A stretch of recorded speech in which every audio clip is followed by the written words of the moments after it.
Hello, all, and good afternoon. All right, today we have a class on something that is currently happening and something that I think could be fun, in that we try to come up with a new name for something.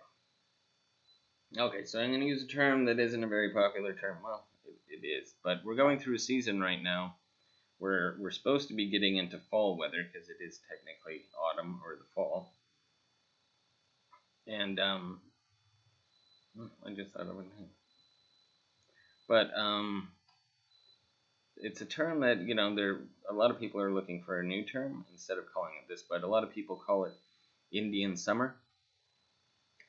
So I found an article that goes into why that term is used, and then it also goes into why they're trying to replace the name, and maybe we could come up with some ideas. I have two now, kind of, but my second one's not as good, I don't think.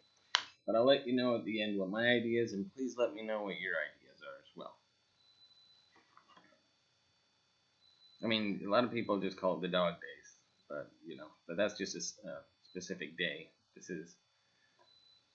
It's going to be like weeks where we're still getting 80 degree, sometimes 85 degree weather, which is not fun. Okay. So in mid-October in 2016, so not too long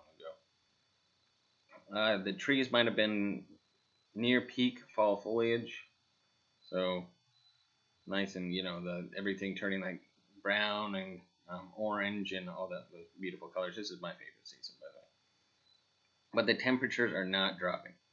In fact, the high in New York City is forecasted to top 80 degrees.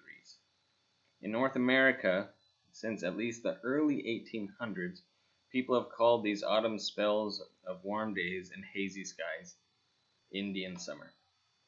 Also, there's another term that they use in here, which I will explain when I get to it, but I'm going to use a different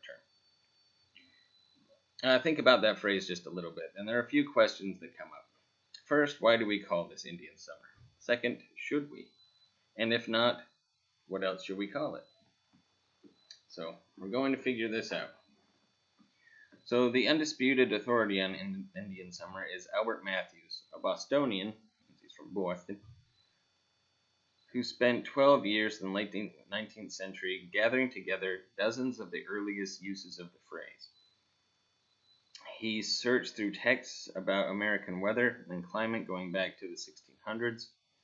He wrote to the Dial, the Journal of American Folklore, The Nation, and other publications, asking others to send him examples he could find. He borrowed from other dedicated searchers until in 1902 he could say with confidence exactly when the phrase came into common use with people.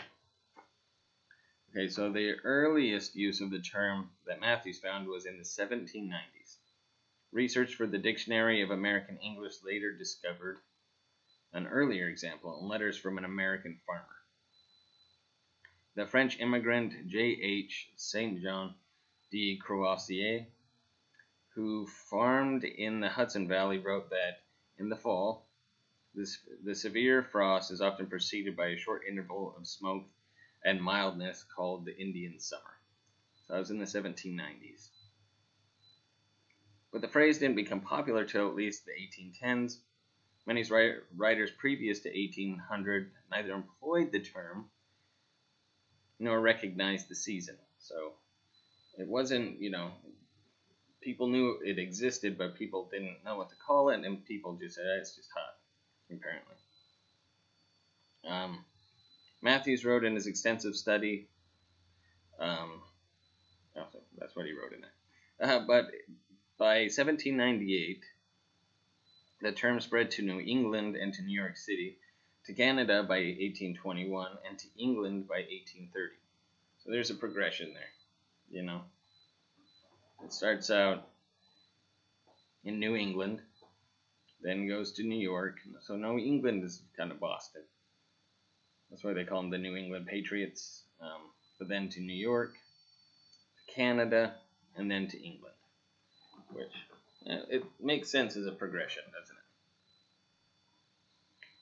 In his extremely thorough research, though, Matthews never discovered a convincing explanation for what the phrase meant. So why? So why associate? Now it says here Native Americans. And for the longest time, that was a term that was used. Then when I was in school, a lot of people were saying, well, they're American Indians. But now the term that is most widely used is indigenous people, because they're the indigenous people of this country. So that's the term that I'm going to use, and just change the phrase. So why associate indigenous people with warm days in fall? There are plenty of ideas floating around. Indigenous people had predicted the warm spell to settlers. They used that time of the year to extend their harvest. A tribe's mythology connects the weather to the sigh of the personified southern wind. So that's the southern wind is just really warm wind, almost like I can't remember the name of it right now, but there are these really warm winds that just hit you and they can dehydrate you, and you're like, whoa, that's incredibly warm.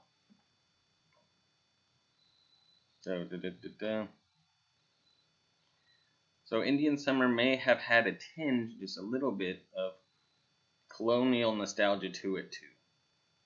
Nostalgia is just something that colonial times just kind of, they like the term. So some of the examples Matthews found argued that by the 1800s, Indian summer had disappeared. The short season of mild and serene weather, the halcyon period of autumn, has disappeared with the primitive rest, wrote one 19th century author. It fled from our land before the progress of civilization. It has departed with the primitive forest. Just pretty language.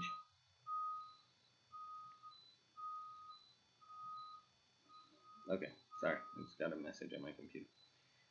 So as current high temperatures show, the weather that characterizes Indian summer has definitely not disappeared. But that quote offers a hint that the phrase's growing popularity could have been connected to the absence of indigenous people, rather than any real indigenous practices. Matthews rightly dismisses all of the explanations he found as vague and not certain. So after 200 years, we may want to use the term with less colonial overtones. There are many other options of what to call these late-breaking days of autumn warmth. So, we're going to go over some that other countries use and see if any of them fit, but then again, it'll be fun for us to try to come up with our own and see if it catches on. And then we can be part of this history, if it did happen. Which, I always believe this stuff could happen. Still, we need to come up with the holidays at some point, because there's so many holidays. So in Europe, streaks of warmth in autumn are often named after saints whose feasts fall around this time. This one can very accurately be called by a British name, St. Luke's Summer. The saint's feast day is on October 18th. Other countries associate these warm spells with other saints. In Finland, there's Patikin.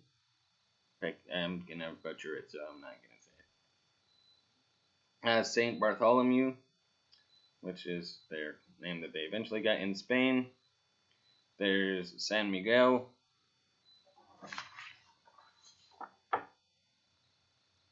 The Little Summer of St. Michael of the Archangels.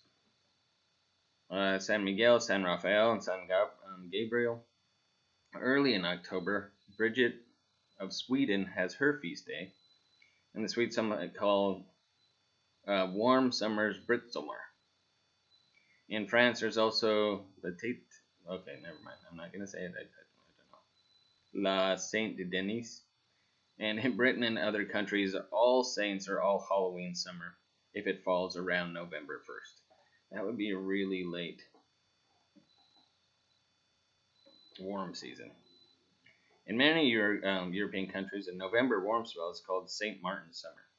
His feast day is on November 11th. So this is in Europe, but we may be experiencing this with climate change and everything a lot more, and maybe later into the season. But the possibilities do not end there. In Germany, the Netherlands, and Eastern Europe, warm autumn streaks are called Old Wives' Summer. Yeah. So, and there's a bunch of and in different languages, in German, Dutch, Polish, Czech, Russian, all have it. That same in their own language, saying Old Wives' Summer. Spain can be called um, a quince summer because it's around the time of year that the quince finishes its ripening. Don't know how many quince we have here. And Sweden, they call it a badger summer when badgers have one last chance to replenish their stocks for the winter. And in Britain, they call this the summer of ferns, which have turned colors already.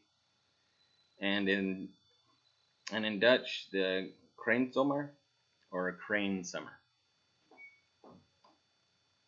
And the word gossamer, which is basically like spun thread, kind of, is also associated with late autumn warmth. It either comes from goose summer or go summer, a Scottish word that plays on the passing of summer, and is associated with the glossy spider webs that can be found in the fields of this season, or even kind of cobwebs. Sometimes these webs are also connected to the old wives' summer. They're supposed to be reminiscent of old women's hair.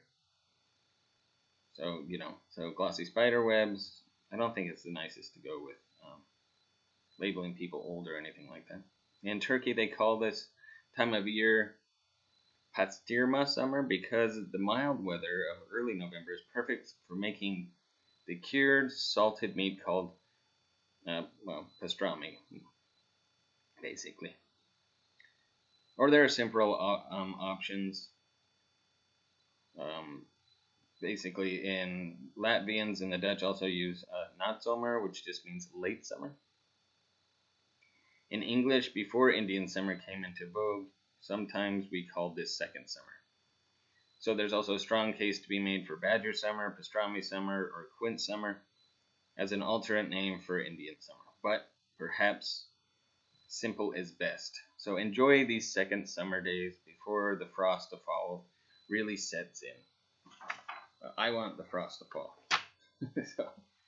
so anyway, think of some ideas. So there's badgers, there's the ripening of fruit, there's the changing of the colors, but it needs to be focused on warm weather.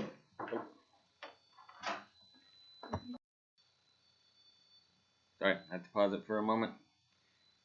So my idea, because they talk about spider webs and spider spin webs, so I'm thinking either summer spun or spun summer, whatever you think. And then I was thinking anti-autumn, but I guess it would be pre-autumn, but that doesn't really make any sense.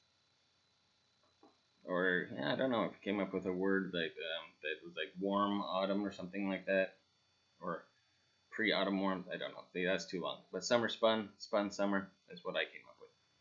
But I'd like you to come up with some. Play with the word summer. There's dog days they call it, halcyon season, and come up with anything that you can really think of that it might sound fun and catchy. That's why I like summer spun. It's almost like summer fun, but it's summer spun. And then, yeah, you kind of go from there. But anyway, enjoy these days if you like this warm weather, or really just hope we get past them sooner than later. Okay, because it has been very, very warm. Anyway, have a wonderful day, y'all, and enjoy yourself wherever you are. All right, ciao for now.